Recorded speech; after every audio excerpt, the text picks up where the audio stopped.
My awareness project was about bees and what a bee garden was. My driving questions were, what is a bee garden and what can I do to get a bee garden in my community? I built and created in my awareness project when I made my garden.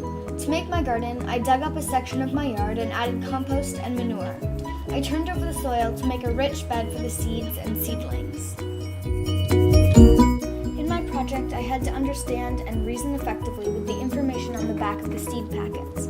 I had to figure out what the flower's basic requirements were and which one should be planted where. In my project, I had to make important judgments such as which flowers to plant and deciding which ones I thought would make it in the garden. Some of the seedlings hadn't quite developed or weren't looking healthy, so I had to decide which seedlings I thought were going to die.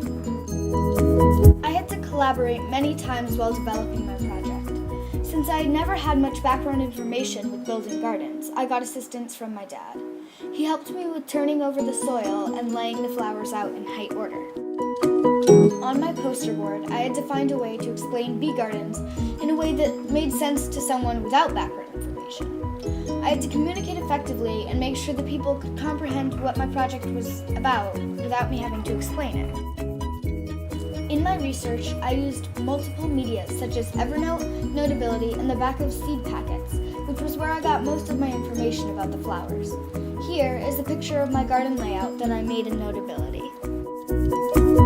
I was respectful in the creation of my garden because I made sure that my idea for the location of my garden was okay with my parents.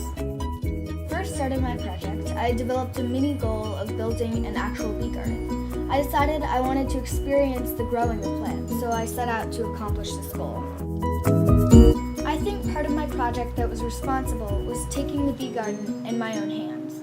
While I probably could have just taken notes and planned out a bee garden, I decided that bees were very important to me. I made a garden and developed a blog where other people interested in bees could find key information I found from trial and error and research.